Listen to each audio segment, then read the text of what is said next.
This episode is brought to you by Newspapers.com, home to more than 700 million digitized pages of historical publications. We'll be talking with Jenny Ashcraft from Newspapers.com about what you can find later in this episode.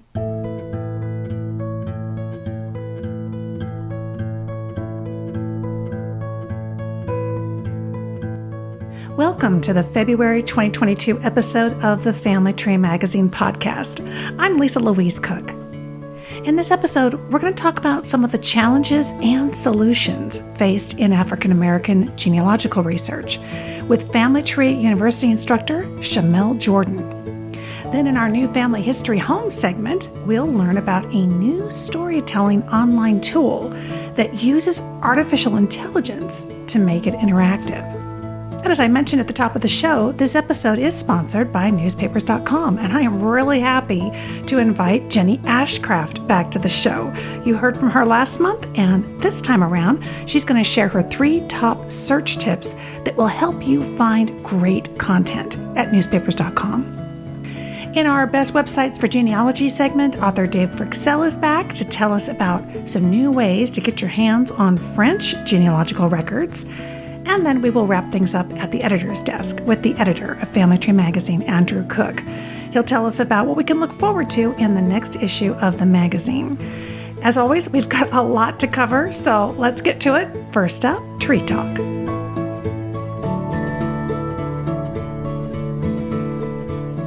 Rachel Christian is the social media editor at Family Tree Magazine, and that makes her the perfect person to find out what's trending and going on in the world of genealogy. Hi, Rachel. Hi, Lisa. How are you? Doing great. Looking forward to this episode as always, and interested in kind of what's going on. So this episode is coming out February of 2022. What's kind of out there and happening in the world of genealogy? Yeah, so we've got a little bit of February left, so I thought today I'd just mention a couple of genealogy opportunities that are unique to February, as well as maybe just some inspiration for different things to celebrate your love of family history during this month. So, first of all, February is Black History Month, and there's still, plenty of genealogy events happening both in person and online through the National Archives, the Library of Congress, and more. I'll be sure to leave links in the show notes to the events pages of each of those institutions. And there's plenty to check out. There's online exhibits, there's videos, there's plenty of ways to kind of observe that occasion. And if you haven't already, I would recommend checking out our African American genealogy research page over on FamilyTreeMagazine.com, where we've got lots of articles, downloads, and we've also got a African American course beginning on February 22nd. And like I said, all those links will be in the show notes, of course. Yeah, that's a terrific resource page. Thank you. February is also, this is kind of a lesser-known observance, of course, but February is Library Lovers Month, and it's the perfect occasion to show your local library some love.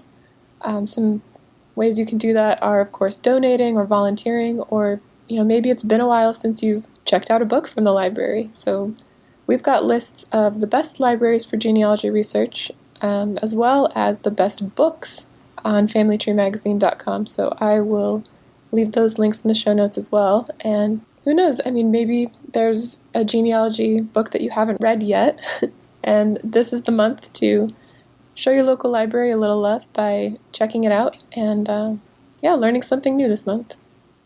That's a great idea. I imagine, too, just visiting the websites of some of our favorite libraries, they may have some special things going on since it's Library Lovers Month. That sounds awesome. I think we need a Genealogy Lovers Month. What do you think?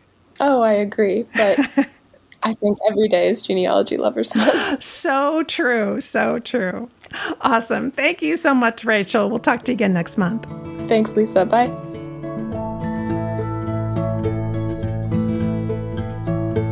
Every ancestor poses their own unique set of challenges for us as we try to learn more about them. Researching African American ancestors, of course, is no exception, and here to tell us more about the unique challenges and some of the answers to those challenges is Shamel Jordan. She's the instructor of this month's online course at Family Tree University. It's called Researching African American Ancestors. Welcome to the show, Shamel. Hello, hello. Thank you so much for having me. Oh, it's so wonderful to have you here. And I saw this course coming up, and I thought, oh, we got to get you on the show and talk about it because there are those unique challenges, of course, in all the different family lines that we research. And I'd love to have you kind of start us off with an overview of what are some of the biggest challenges that we face when we're researching African American ancestors, particularly before 1870. That's kind of a unique spot in history, right? It most definitely is. I would say the most unique challenge before that is just understanding that African American genealogy is pretty much the same until you get to that point. But as you said, once you get to 1870, it's really different. And of course, the reason is because before 1865, we were enslaved. And so because of that, you have challenges that are quite different from researching any other line. And usually that deals with your name. We are so used to and tied to finding our ancestors by searching for their names. Well, an enslaved person didn't have rights. Often they were not referred to in paperwork as their names. They could be Negro, woman, male, and their age.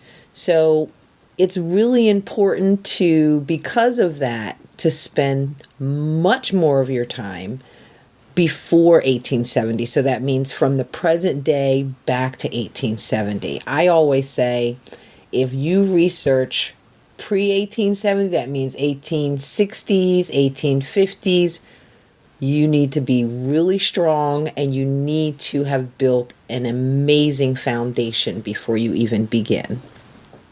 And that foundation, that's starting with ourselves, working backwards, I assume, collecting as much as possible before we get to that point.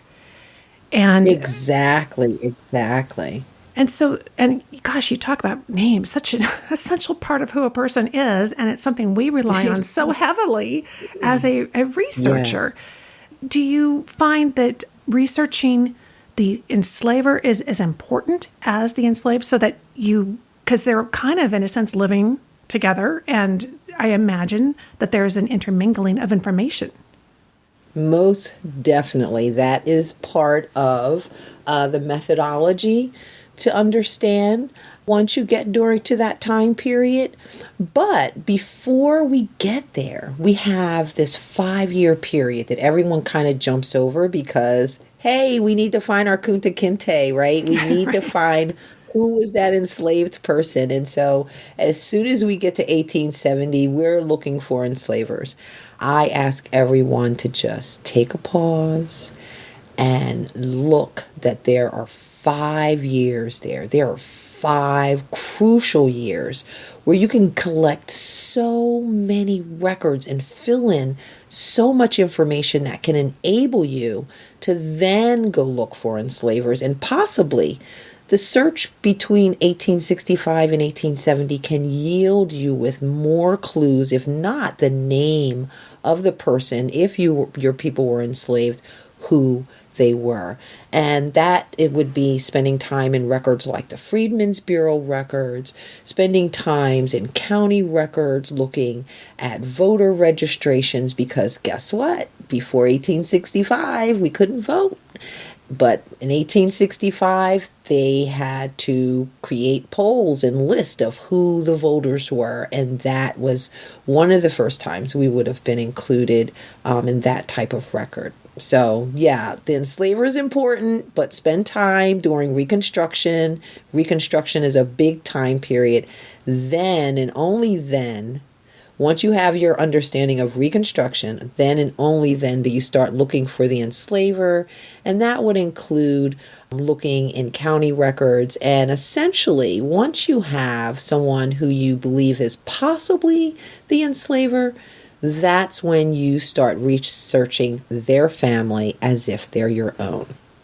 Wow, it's such a fascinating journey of research. And you make such a great point about the Freedmen's records. We've had some folks here on the show in the past talking about those and so many important records in such a small, compact period of time. You've presented some of these challenges, and they're big, but you have lots of strategies for folks. Tell us about, I know you do the 4-week course. What do you cover? What will people learn? And can they come to this with very little experience and still be able to follow along with you? Oh, everyone's welcome. It is definitely an introductory course, but I've also found that people who have intermediate skills or advanced skills, sometimes when you take an intro course, what it does is it helps to fill in some gaps. So basically, we start with an overview of African American genealogy and a historical background, which is key for all genealogy. You have to understand the history. After we cover that part, then we cover from the present moment back to 1870. What are the key records? What are the foundational records that can help you to get a better understanding of who your family is? Then we go and we try to tackle those older records, 1860s, 1850s, back into Reconstruction and the antebellum period. And like I said earlier, that would cover like the Freedmen's Bureau records. It would get into more federal records. We would talk about United States colored troops. Oh my goodness. If you find that you have a United States colored troops in your family, juicy pension records for the Civil War soldiers. We talk about that. And of course, to trace the enslaver, you want to look at those county records. And even if you didn't have an ancestor that was enslaved, the county records, they have registers of free people of color. So I'll talk about how to find those and how to decipher what are they actually telling you. And of course, there is a case study that's involved in the course where I show how I found, along with a cousin, my cousin Floyd, how we were able to find an enslaver for one of our lines. Fantastic. Now, I know that the course is 4 weeks. Do they have to start at the very first day, or is this sort of self-paced? How does that work? Oh my goodness, it's self-paced, which makes it really cool. Mm-hmm. And some people come in and they finish it like in the first day. It's so funny. They finish it the first day. Some people, it takes, they finish it in a week. And some people, they do 1 hour. They do it once a week. They finish it, at the end. And so it's totally up to you. You work at your own pace. And I'm there to monitor and answer questions. So yes, you can work at your own pace. Wow. And that's the beauty of it, is they get access to you and your knowledge and can run questions by you. And I mean, that's what I love about teaching the courses, is that it's that interaction with the students. You've really laid out a terrific course. Would you be willing to share one of your favorite tips, or perhaps something that people should do now before they get started in taking a course like this? I would say the before. I love pre-work. First, I would say come with a particular lineage, a line that you're interested in, and maybe use them to work through the examples with and, get deeper with them. I would definitely encourage, for the area that you're looking for, to learn some of the history of that area. One of my best tips, and it's not really a tip, is to plan. Oh my gosh. If you just write down a plan, you would be amazed at the territory that you can cover and not go around in circles, or have that night where you're searching and you think you found something great and you find it and you're like, oh, I already have this. Mm-hmm. Write a plan, create a plan. I definitely talk about that during the course and ways to do that, to be successful, because I want everyone to be successful, and you can't be really successful without a plan, especially for the big work that we want to do. Well, you are a genealogist after my own heart, because I feel so strongly the same thing. And it's funny because there's so much wonderful enthusiasm in your average genealogist, and yet that can sometimes cause us to jump over that. And it's so critical. And it will help them be more successful and get more out of it. Well, the course we've been talking about that Shamel Jordan is teaching is Researching African American Ancestors, and it is a 4-week course. It's kind of a self-paced, on-demand course over at Family Tree University, and we will have a link in the show notes for this podcast, so you can go check that out. And Chanel, thank you so much for just kind of inspiring us to kind of get started. And where can folks get in touch with you and find out more about what you do? Sure. I'm the host and producer of Genealogy Quick Start. We go live every other Thursday at 3 p.m. Eastern. Definitely check us out on YouTube and Facebook to stay up with the community and join in during the show. You can interact because it is live. Absolutely. I love it. Thank you for having me. Being somebody who does a live show on YouTube as well, it is so much fun. And it can be a little nerve-wracking. Isn't it fun? It is. And people get a little scared to kind of jump in their first time. But don't you find that once they do, they're like back every time? They're hooked. They get mad. People get mad at me. Like, I need to personally call and text each one of them to say, I'm about to go live. They get mad when they don't come on live. Exactly. They like recording, but they want to be on live. Well, it's super fun. I highly recommend it. Shamel, thank you so much for joining us here on this podcast. Thank you.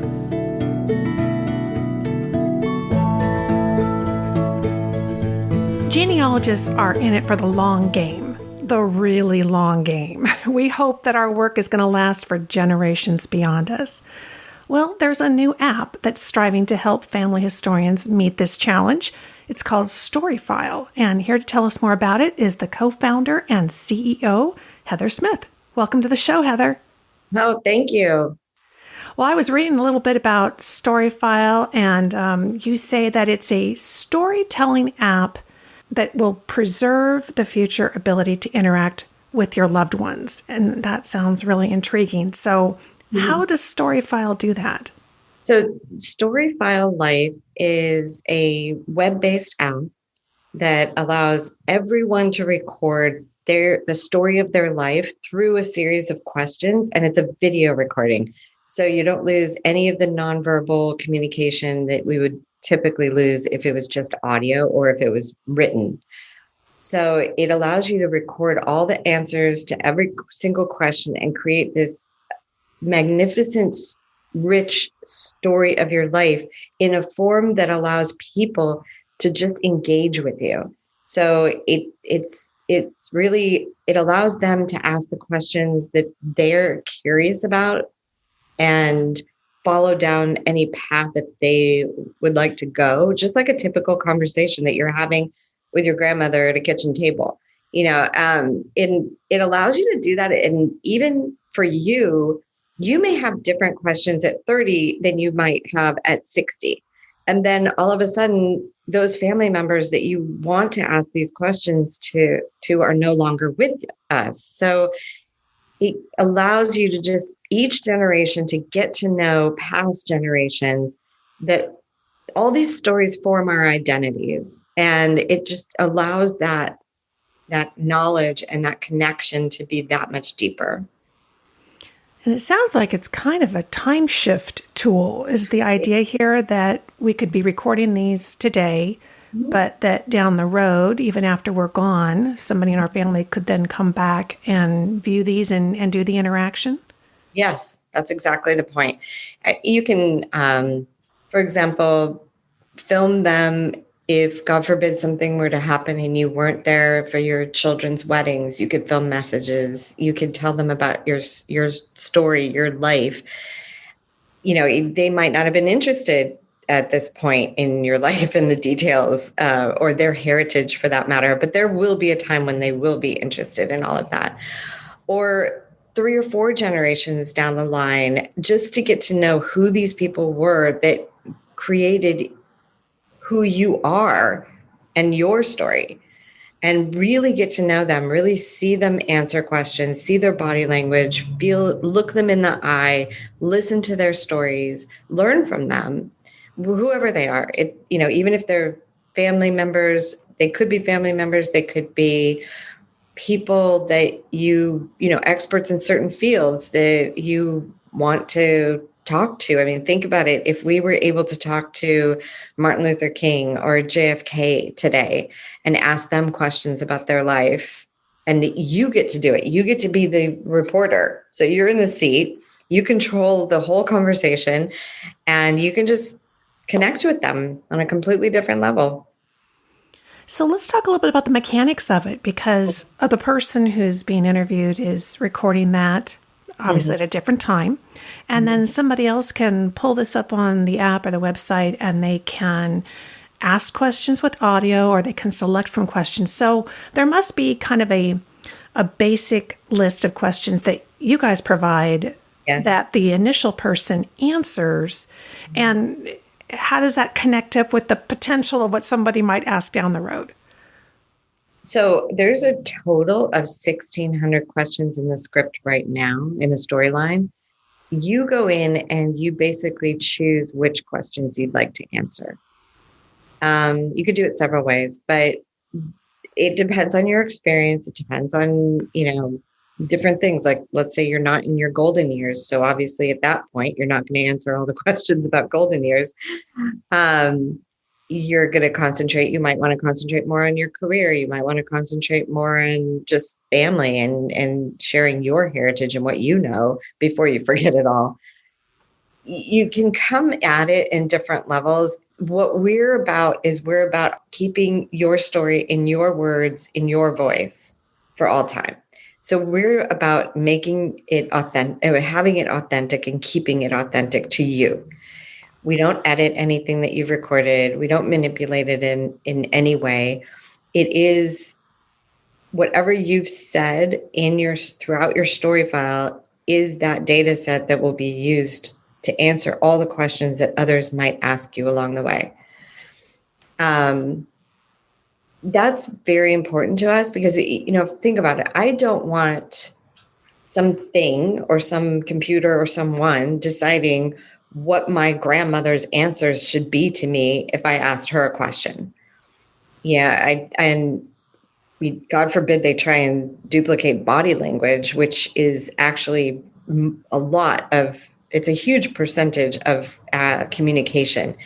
That's something that you can't replicate. Like, you would never know whether or not my grandmother was looking away or, she's smiling when she's saying something. You can hear it in her voice through audio sometimes, but you wouldn't be able to take an avatar and replicate that. So we truly believe that the best way to leave your story is for you to tell it in your own words. So one of the questions I think that people might have is, if this is being recorded today, we all know, just kind of being online and using technology, that websites come and go, links get broken, stuff happens. What kinds of things are you guys putting in place so that somebody can comfortably say, I know that 50 years from now, I'm going to be able to see these videos? Yeah, you can download the entire content. It won't be interactive. So you won't be able to ask it questions without our backend and our software. So we're in it for the long haul. Like, you started this conversation saying that genealogists are in it for the long haul. We are in it for generations. And that content you will always have, and you'll always have control over it. You'll have control over who sees it. You'll have control over when they see it. Whether you make it public, you keep it private. We have some clients that are even just putting it in their will. It's a URL, just like a YouTube video. You put it in your will, and at that point, she wants her family members to discover it. So it's there are a lot of different ways, but we take security and we take the stories very, very seriously. We preserve all the content for you, and if anyone wants to go into what's involved in that, I can go into that, but it's a long conversation. It's not just storing it. Preserving it is different than storing it. And I don't know if a lot of people understand that, but we take great care and we're honored and humbled to have the responsibility to take care of their stories. So. Great. If somebody wants to kind of give this a shot and see how it works and interact with it, how do they get started? What can they do? So they would go to storyfile.com/life. Everything should be listed out there. It's a pretty simple website, so we've been told. You go through the steps. You can, step one, you sign up. You might choose your questions. You might do the free trial just to get a feeling for it. Go in, you choose your questions, and then bam, you start recording. And it's as simple, literally as simple as turning on the recording button, answering the question, and then turning off the recording button. It should be really self-explanatory. There are lots of tutorials on there, lots of hints and tips for telling your story, things like that. Making it nice visually, things that you can do to enhance it. So yeah, you just have fun with it. Great. And so they probably need to have either use their built-in webcam or hook up a webcam, something. Yeah, right? we built it so that everybody could use the recording device that they have access to. So whether that's your phone, you can do it on your mobile device. Oh, great. You can do it on a laptop. You can do it on your computer. You can hook up a webcam to your computer if you wanted. If you do the premium package, you have the option to do it in a higher fidelity, in which case you might want to use a webcam. This is a great thing, by the way, for grandkids to do with their grandparents, or even, kids to do with their parents and spend time doing something that's meaningful. And I guarantee you, I have yet to watch one interview or be involved in one interview where a family member has not been, with that individual that we're interviewing. And every single time they have always heard something that they had never heard before. So you do learn a tremendous amount through this exercise. And it's really interesting because the interviewees, they love this, even if they're kind of hesitant going in, it's a really unbelievable experience when you are asked questions about your life, literally from the first memory you can remember throughout your whole life. You talk about things you haven't thought about. You reflect on things you really hadn't thought about in years, possibly, or even ever. You're asked questions about things that don't come up normally. So yeah, not in everyday life anyway. So these are all really insightful interviews. Well, and it sounds like it does a nice job of kind of removing some of the obstacles to recording those kinds of interviews, having the questions, having kind of the interface and ready to go. Well, if those of you listening are interested in checking it out, we will have a link in our show notes here to StoryFile. And Heather Smith, thank you so much for coming on the show and sharing it with us. Thank you, Lisa. Thank you for having us.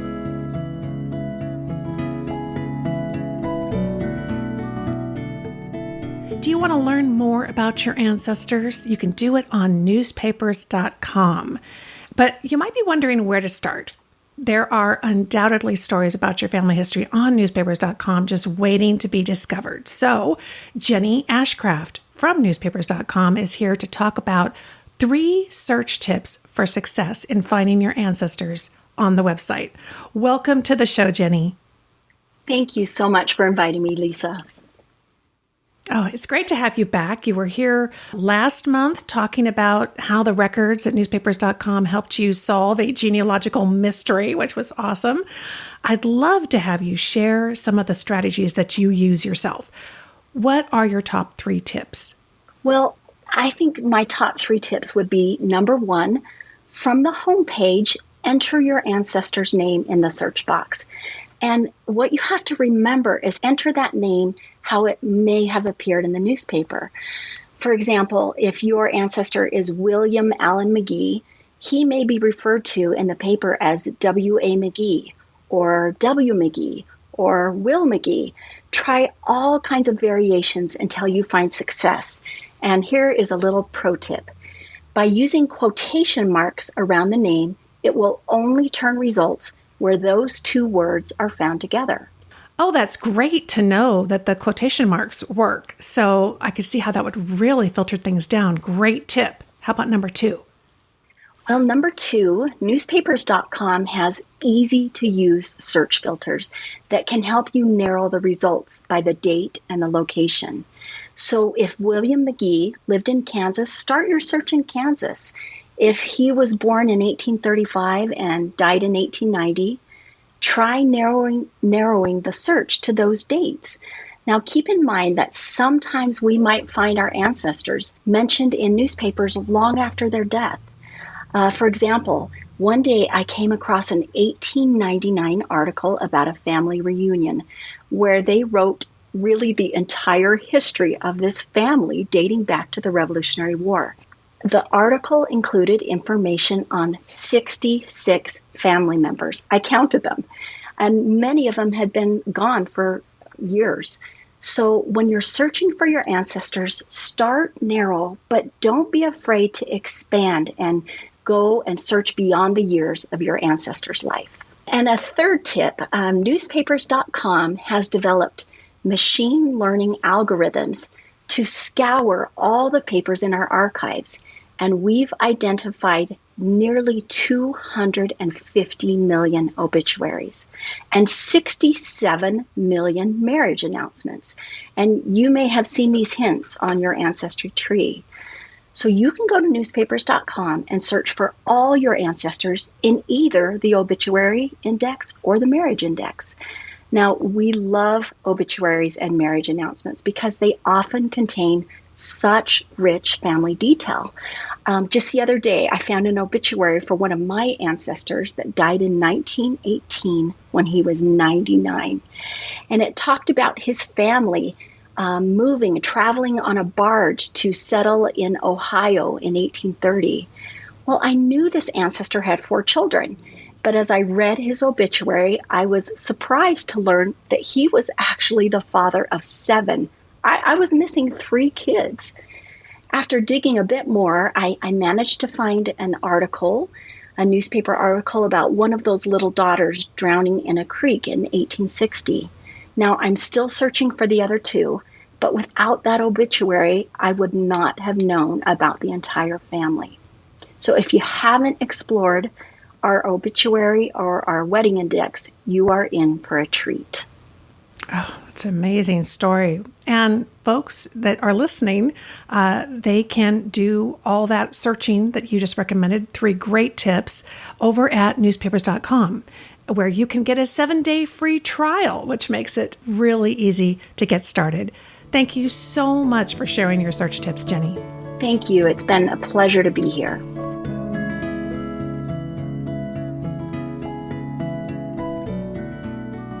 In today's Best Websites for Genealogy segment, we're heading to France, or at least we're heading to French records. And our tour guide is none other than author David Fryxell. Hi, Dave. Hello. Finally, I get to use all those 7 years of high school and college French. Phew.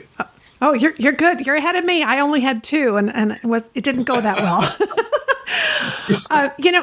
In the genealogy industry, we've been hearing a lot about French records really over the last year, I think. And it sounds like a lot of them, there were some startup companies, and then those records have been heading to some of the bigger genealogy websites. So who are the major players right now in French records?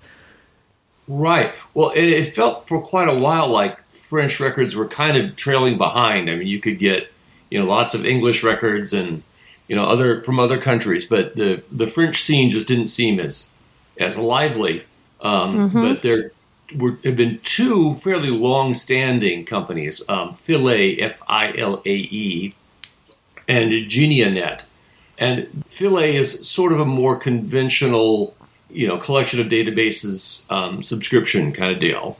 Geneanet has kind of evolved. I can only describe it as sort of oddly. I wrote a guide to Geneanet for the Family Tree website that folks can find. And it's sort of this mix of like family trees and indexes from various associations. And it has various sort of levels that you can or cannot get into. And it also has a premium tier that lets you get into some of the things and also have more advanced search. Mm-hmm. So in relatively short order, almost simultaneously, it feels like MyHeritage bought Philae and Ancestry bought Geneanet. And it's not crystal clear because, they sort of want you to think this is all their stuff. But it's not completely clear which things on those 2 sites now are coming from their recent acquisitions. But you can at least sort of get a general idea. And there certainly is a lot more French records if you just look for what's new on MyHeritage or Ancestry and French records. There's an awful lot all of a sudden. Yes, absolutely. Now, they purchased those companies can you still visit Philae and Genianet separately on their own websites, or are they kind of closed down? Everything goes to the big MyHeritage and Ancestry. Yes, they're both, still, as far as I can tell, the same as always. I didn't even see any real reference to, their new overlords. And they still, operate pretty much as before. There was some indication that, particularly with Genianet, that Ancestry subscribers might be able to get some sort of access there. I tried logging in, and that's not working yet, if it ever will. But clearly, if you search Ancestry's card catalog for the keyword Genianet, all of a sudden there are about 18 databases that show up. And one can only suspect that there will be a lot more in the future because there are a lot more things on Genianet. Some of the Genianet things are in partnership with other, like French associations and societies and so forth. So it's not clear whether those will be fair game, or not. Sounds like a real mix of records, some diversity between the two collections. Were there things that stood out in what Ancestry acquired that you thought was kind of noteworthy? It seems, in terms of what's on there now, that it depends on where your ancestors in French lived, and the numbers are pretty impressive. I'm just looking here. There's like 2 million, 4.9 million, 11 million records. So there's a lot of records. They're mostly vital records, a few censuses. At this point, at least, it's only from particular provinces. The Ardennes. There's a bunch of Rhone records. Vienne census, and so forth. So it's kind of potluck as to whether your French ancestors are on there or not. I haven't tried looking for my Rousseaus, who are my only real French ancestors, yet, because I don't really know where they're from. But of course, with Ancestry, you can just go on and search, and then if they're in any of these relatively new French records, then you will find them regardless. So would I be correct in assuming that you probably need the world subscription to Ancestry, since these are French records, not U.S. records, in order to be able to see them, right? Yes, that would be right. Yeah, they're, they have a lot of stuff all around the world, but you can only get it if you're willing to, shell out for it. To get that larger world subscription. And over at MyHeritage, so they got Philae, and you said that you saw a lot more of the kind of traditional vital records and that type of thing over there. Any standouts over there in terms of collections? Yes, the numbers here are really impressive. They have France Vital Record Index, and you can tell, even though it doesn't say Philae anywhere that I could find, it was added December 6th of last year, and is marked as new. So that's civil registrations, and there are 357 million records. So, okay, that looks pretty good to me. There also are some individual ones, much like on Ancestry, from particular locations in there. But it's really worth taking a look at some of these large ones. A bunch of military records that look like have been added. Some censuses with images. And all these have been added since, like in the fall. So you're suspecting these are, fairly recent. There's compilation of vital records, civil registrations. And the other really big one is there's a death index that has 25 million records. So, right now I would say if you have French ancestors, MyHeritage has a bit of an edge, at least in terms of what's new, because they have these really big indexes that, you can at least get a good start on. If you don't know where your ancestors in France are from, for example, that's probably going to be the best place to start, and then maybe jump on over to Ancestry and, take a look there. So what do you think now that they've got these big companies behind them? You think we'll see even additional, kind of a bigger influx now that they've got some resources to go acquire more records? It will be interesting to see. These have sort of gone in two ways in terms of acquisitions on online sites. Some have, seem to have really been boosted by being acquired. Others have kind of withered on the vine as the main interest seems to be in driving subscribers to the big sites, to the parent sites. So, we'll have to see. So, certainly if you already have, MyHeritage is probably the best example. If you already have a MyHeritage research subscription, you probably are going to want exhaust that before going over and shelling out for a separate Philae subscription, which might or might not, it's hard to tell, have that much more. For if you are interested in GeniaNet, it's probably worth doing a deep dive in that because they have their own trees and things. So those are all, going to be separate and probably not at least completely subsumed by Ancestry initially. But it's hard to tell. You never know with these things.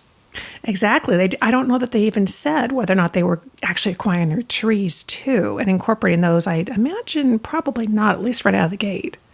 And with GeniaNet, the trees are really kind of the heart of it, and that's kind of where the site seems to want you to start. So it's a good idea to, start exploring their trees. And then they have a lot of also user-submitted indexes and files and that sort of thing. So that's probably the case where less of the content naturally fits with Ancestry because they're not these neat, large databases. Sometimes some of the things on GeniaNet are like 500 records, and they're these little teeny things that someone has indexed, which if it happens to have your ancestors, that's fantastic. But they're not really a fit for sort of bigfooting around, 25 million records or something. Exactly. Well, great. Okay, so some of the best websites for French records, Philae, which is now with MyHeritage, and GeniaNet, which is now with Ancestry. Dave, you're a great tour guide. Thank you so much for taking us on a tour of French records. Well, thank you very much. Or I should say merci beaucoup. Bonjour.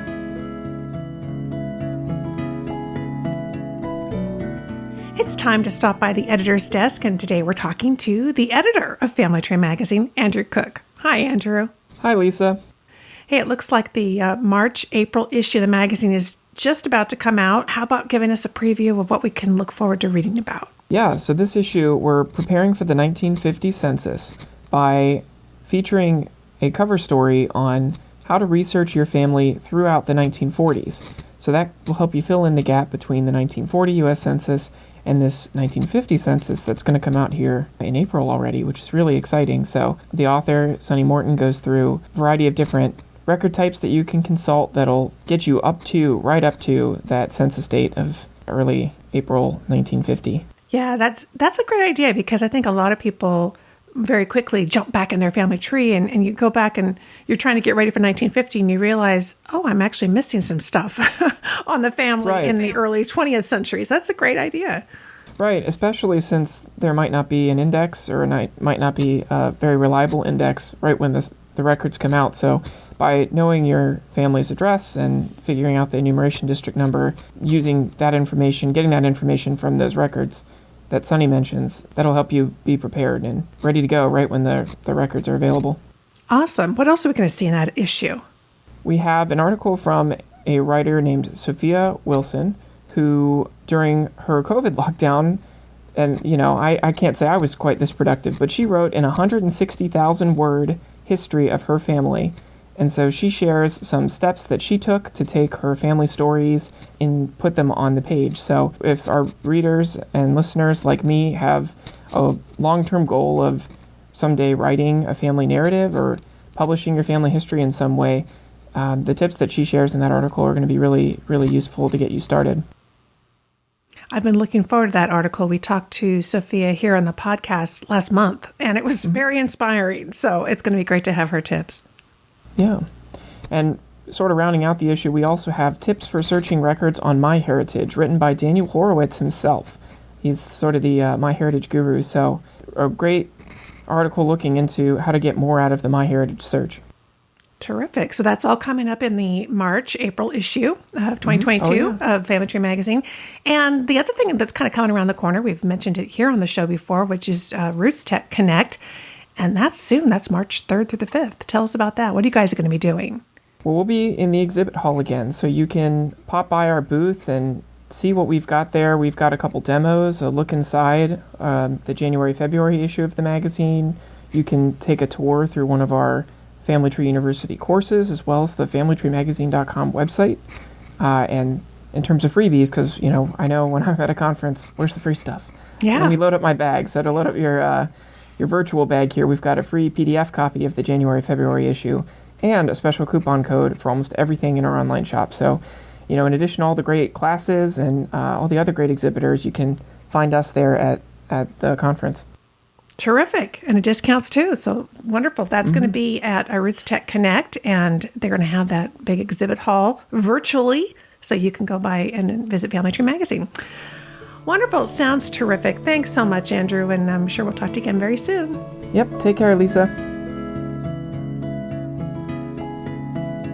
Thanks so much for joining me for this February 2022 episode of the Family Tree Magazine podcast, the show from America's #1 genealogy magazine. You can find the show notes for this episode and all of our episodes over at familytreemagazine.com/podcast. Of course, if you're listening in a podcast player, we sure do appreciate when you give us those wonderful 5-star reviews. Let other genealogists know why you enjoy the show and why they should listen. Thank you so much for doing that. And of course, if you want to stay in touch with me, you can do that over at genealogygems.com and also at the Genealogy Gems YouTube channel. Until next time, have fun climbing your family tree.